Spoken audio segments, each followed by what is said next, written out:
But Brad, you reached out. You were very excited about this. You redid your entire depth chart. Coincidentally, somebody else commented back on an old video of Indiana Hoosiers Live, basically saying, like, when are we going to get an updated depth chart look? So I figured the floor is yours. Yeah. What the people want? Wow. It's what the people are asking. So Amazing. The floor is yours, Brad. What exactly do they want to know? I mean, I guess we could start at punt returner, you know. It's actually not even on the depth chart, but I'm just kind of visualizing in my head, like, who do I see returning punts? And if you've ever listened to this show, you know I hate the concept of DBs returning punts. I just can't stand it. They can return kicks, I think, but returning punts, like that is a skill position job. Wide receiver, maybe running back. Who am I eyeing up? Mekhi Jackson. Big yak guy. We brought him in. I've been saying we're going to use him a lot in the screen game. I could see him returning kicks. I could see LeBron Bond returning kicks. I could see Jonathan Brady returning kicks. I could even see Davion Chandler returning kicks. But something about the senior, Mekhi Jackson, playmaking type receiver, big yak guy. That's like his whole thing. You get him the ball in space, he gets a first down. That's what he does.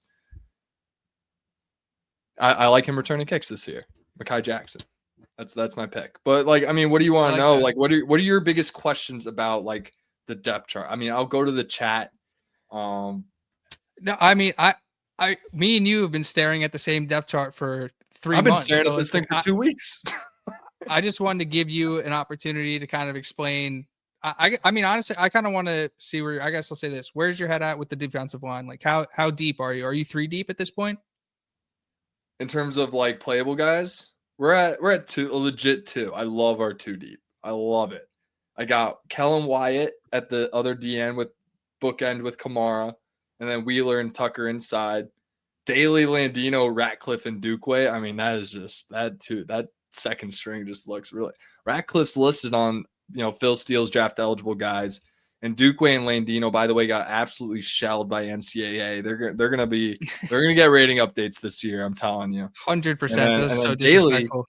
Then Daly's one of the more hyped up transfer add-ins that we brought in, and him and Wyatt are kind of prime 5-star. They're probably just gonna split reps there. Honestly, putting Wyatt at 1, that's more so he's from Maryland.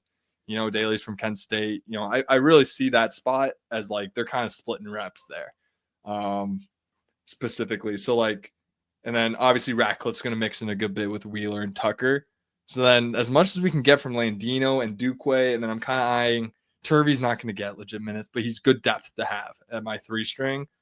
And then there's Jamari Monette, Kyler Garcia, interior D tackle goes 3 deep, legit. Assuming Kyler Garcia is what we think he is, legit 2 deep. Still, I have question marks around, DePepe. When we do our fall camp preview, I'll probably re-say these things again. But DePepe, the brothers, Calhoun, Burris, Abram, what are they going to do? How much damage can they make on the depth chart in fall camp this year? That should be their objective. How many snaps can I get? Can I just be an absolute menace on scout team and just wreak havoc? And maybe I get some, 1 or 2 reps with the actual defense. We'll see. But yeah, so much depth at D, especially at the end. Just assuming in Dukeway. There's a chance in Dukeway isn't what we think, and there's a different guy that maybe steps up. But I'm putting my chips on in Dukeway just because we've been on him for a long time, and he blocked a punt last year. He's been up. He changed his number to 17. That's always a good sign when you go from 91 to 17 after your freshman sophomore year. So he clearly is anticipating playing a lot this year, changing that number. So I like it. I'll be curious to see how much production we actually get from those guys. And Dukeway's a freak. I cannot believe at least someone at EA Sports wasn't hip to this idea, this concept of in Dukeway. I couldn't believe it. Well, dude, they don't. I'll hold off. I want to talk about the more actual news stuff from college football this week before we hop into the video game, because I think that's a good spot to end with. Real quick, fellas, I want to say thanks for having me on. I got to jump. Appreciate you, Pundit. Support these guys. They know what they're talking about. Be at practice tomorrow, 6 a.m., boys. Sharp. Don't be late. No. Peace. Thanks, Pundit. Yeah. D-line, studs. Probably You look at that 2 deep. Like I think when I made this roster, I told you the whole 2 deep on defense. Just word of the day from last week. They're just loaded. They just the depth isn't. It's way better than it was going into last year, which is scary to think about. You know. I agree. Where are we here? PK says IU is in the running for the number 1 defensive lineman in 2027. That is true. And the class of 2027, we're going to start seeing some smoke on that soon. Showtime Sales, obviously, we've been following his recruitment very closely. He tweeted out something along the lines of like, I'm not ready to make a decision yet, but like my top 10 might be coming sooner rather than later because there's programs showing love or whatever he said. So it's like, obviously, when you see something like that happen, it's like, that would be an awesome kid to start the class of 2027 with. But yeah, they're building a lot of like really, really strong momentum for that class. And something that Brad and I have been talking about kind of like between the two of us is like, it looked like for a period of time there that like the 2026 class was going to be the one that like they put a couple 5-stars in and nationally people are like, holy cow, look at that class. And that's not to say that the class of 2026 isn't stacked. Like there's a lot of talent coming into this class. Like super bringing in 60 linemen next year. But the class of 2027 has that class has the opportunity to potentially be the best class that we've seen at Indiana. So obviously it's pretty premature for that. But you look at a couple of the guys that they're starting to pop up with, and like Jamison Purcell, another guy who's working out in an Indiana shirt, lefty quarterback from Illinois. I believe, I don't know if he picked up a crystal ball or not. I'm not sure, but it's just a lot of good momentum in the class of 27 already. Argraw's worried that we threw Tom Allen under the bus, and ladies and know, we think Tom Allen walks so Sid can run, and but 9 wins in 3 years, you got to go. It's time to go. It's just how it goes. It's a business. We're gonna start. I don't think you would love my article, Argraw. I promise. It's answering every question you have. I don't think we get this level of buy-in to IU football without seeing those 2 Tom Allen teams, 2019, 2020 in particular, going 8-5 and then 6 I remember next year. Dude, I remember sitting in the back of like a taxi ride out to my apartment in Massachusetts, like selling the dude on Michael Penix in the 2021 Indiana Hoosiers. And I was like, probably one of the biggest, like, no one's going to talk about it, but straight up, like, probably the biggest letdown ever up until Florida State this past year was that 2021 Indiana Hoosiers team. Like, they were bringing back Ty Fry, they brought back Penix, they brought back a number of dudes on a very like solid team. It's still like, looking back, like kind of fluky a little bit, that 2020 year a little bit, and then bringing that back. And obviously probably the biggest change from that 2020 to 2021 year was Kalen DeBoer leaving, and then Nick Sheridan's calling plays. That's probably something that needs to be said a lot, is that Kalen DeBoer left after 2020 to take the Fresno State head coaching job. Yeah, it's talk about disappointment, man. I don't like talking about that anymore. I lost a lot of money that year. Which freshman wide receiver is supposed to be able to blow the lid off the D? John, phrasing. All of them. I would say, all of them have really legit track speed. I'd say Davion Chandler is probably, going to be the star of that group, that freshman class coming in. But LeBron Bond, do not sleep on him getting ticked, just having a slot ability and that just being a need from us, just because with the Tyler Morris injury, really got Brady and Bond are really the only legit slots. I mean, you can mix Coop and Kendrick in there, probably Chandler a little bit, Mekhi Jackson, but in terms of true slots, he's one of 2 guys we have. So everyone else you can kind of put outside. And then I also think if you remember back to LeBron Bond's commitment, and I don't know how many people caught this, but there was a point where Michigan tried to make a late push for him, like a serious late push. Absolutely stiff-armed.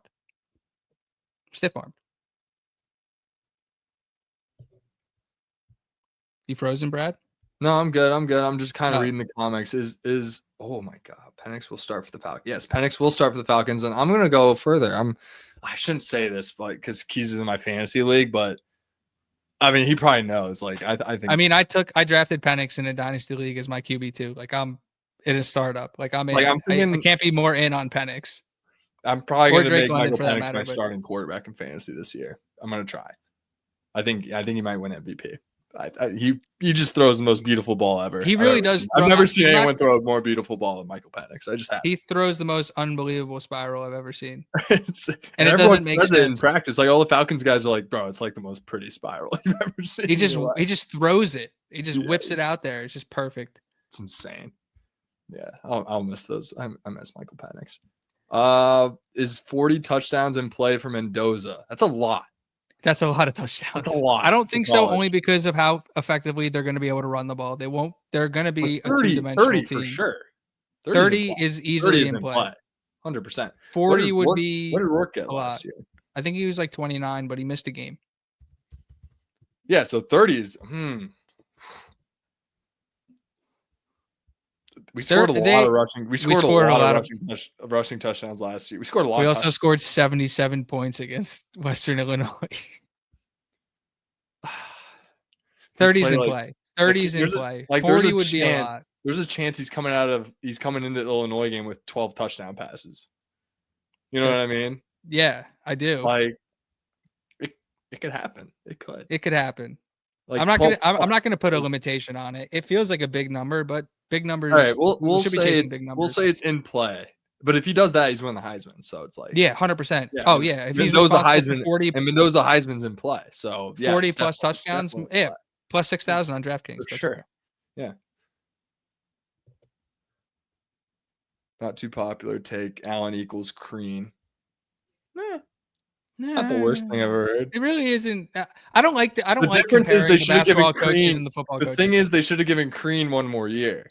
Tom Allen, they probably should have never extended him, maybe fired him a year earlier. That's probably the difference. Yeah. It's the Walt Bell stuff that did it for Tom Allen. Tom Allen probably would still have the Indiana job. Allen was better than Crean. Different sports, guys. Come on. Can't help. I'll help you, Brad. No, we're moving on. This is something me and you openly, I'll call it quote unquote speculated about because it was pretty damn obvious what was happening in the moment. But On3 came out with a piece that just pretty much stated Ohio State was watching Indiana's recruiting and coming over the top with more money. And the gist of that paragraph was like, if you're going to copy somebody's homework, like copy Curt Cignetti's homework, it's a pretty good person to copy. I agree with that statement, but it's also like, yeah, no shit. We knew that's exactly what was happening. Like Cignetti needs to be able to match schools like that financially to be able to compete in these types of recruiting battles because they're not losing based on what the staff is doing. That's not why they're losing these battles. It's strictly coming down to finances. Mm-hmm. What did you weren't surprised seeing that come out, were you? No, that's just how it goes, you know? Like, I've always said this. I think Indiana is going to be, like, one of the golden, like, examples of how to recruit. I don't think paying high school freshmen millions of dollars is sustainable to build a championship team. Because the guy can leave at any time. He can, you know...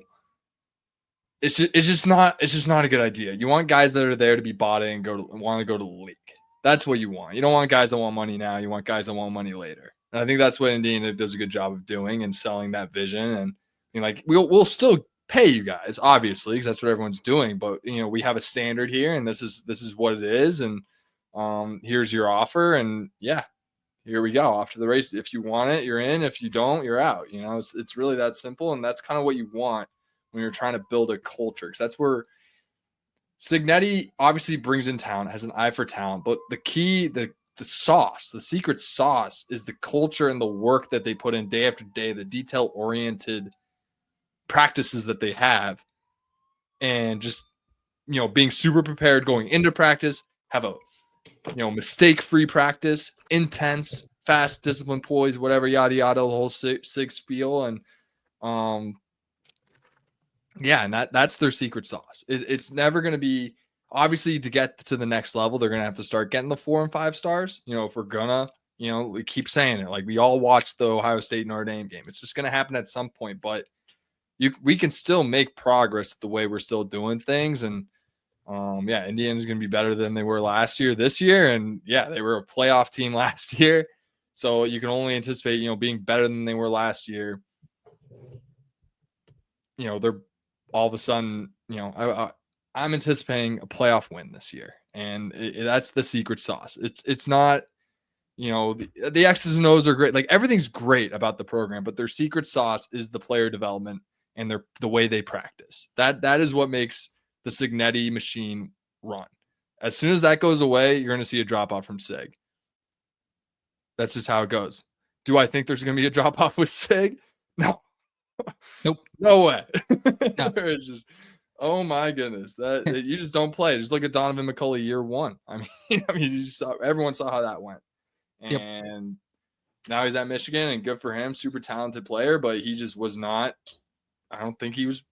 I'm not going to call a kid out, but he probably just wasn't practicing or doing the right things and coming prepared like the other guys were, like a Miles Cross was, or Elijah Surratt or Omar Cooper. He just wasn't doing the same things they were, and they all beat out the incumbent one receiver on the team. I want to address something that Argra said in the chat here, because it's going to lead us into finally putting to bed that Illinois is the next Indiana argument. He says you guys aren't going to like it very much, but I think Illinois takes that game. I think they continue to get better. Let me put these stats in front of you, and let me see if this changes your opinion. Indiana and Illinois played 5 like opponents in 2024, and Indiana outscored those opponents by 171 combined points, and Illinois outscored those same opponents by 54 points. That's a 117-point difference. So if you're telling me that Illinois closed an 117-point gap, essentially, over 4 games, so that's about 30 points a game. Like, yeah, good luck to you. And Indiana upgraded basically. Indiana got better on their roster. Every position group is better than they were last year. You got All-Americans on D-line, linebacker, DB. You have an improved O-line, bringing in 3 Power 4 transfers, along with the 3 returning starters from a Joe Moore Award-nominated O-line. They bring back their top 2 receivers, including first-team All-Big Ten Elijah Surratt. They bring in a stable of 3 draft-eligible running backs, and Roman Hemby, star, and then Kalen Black and Lee Beebe to complement. And then on top of all that, on top of all the supporting cast, they bring in a top 5 transfer from the transfer portal, Fernando Mendoza, the guy they beat out Georgia for. Georgia, the Bulldogs, the ones that repeated like 2 years ago, those guys. They out-recruited that team to bring in the quarterback that they wanted, and now he's going to be suiting up for IU this year. Along with that whole supporting cast, they have the star power to win the Big Ten, those grinder games. I mean, you saw it last year. They have the ability to do it. You saw the Michigan game last year, just grinder of a game.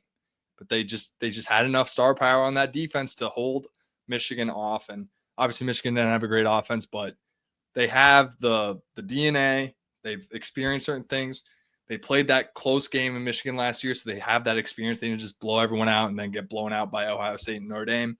That would be more of a concern for me if they actually did blow out everyone, where it's like, okay, the team will be different, but in terms of on paper roster personnel, it's an upgrade in every facet.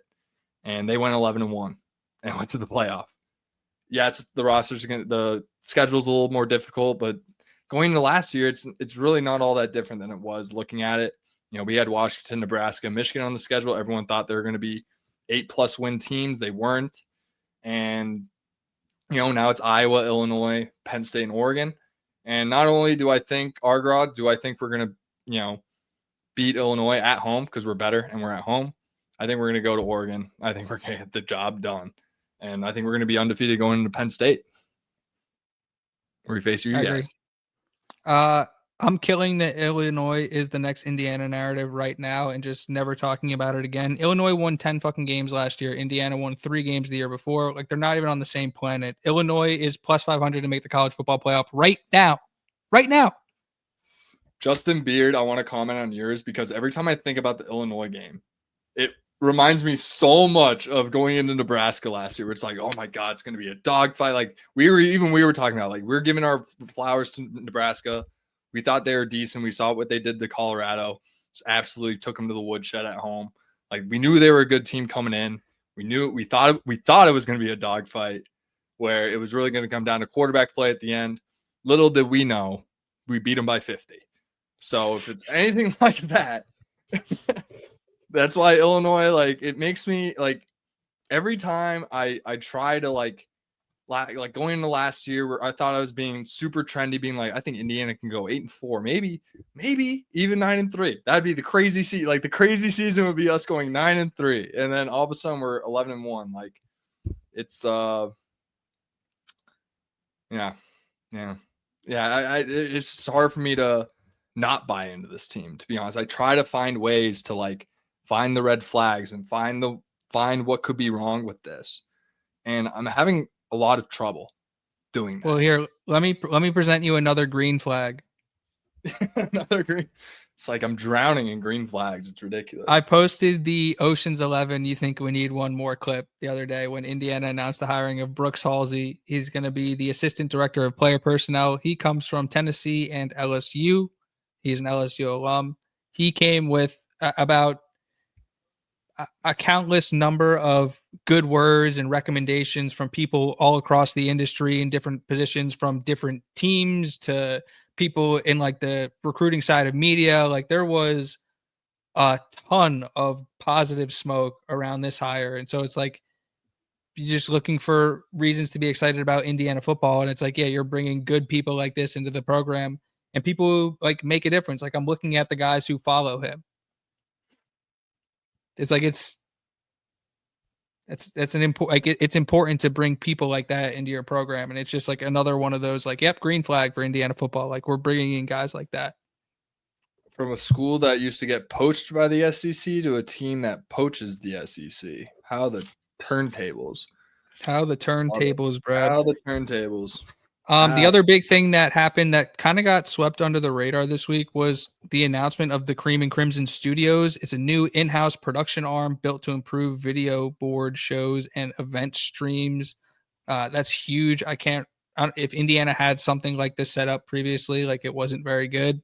So having the attention and hopefully resources behind that to make that super successful and be something the fans can go look at, full-blown support.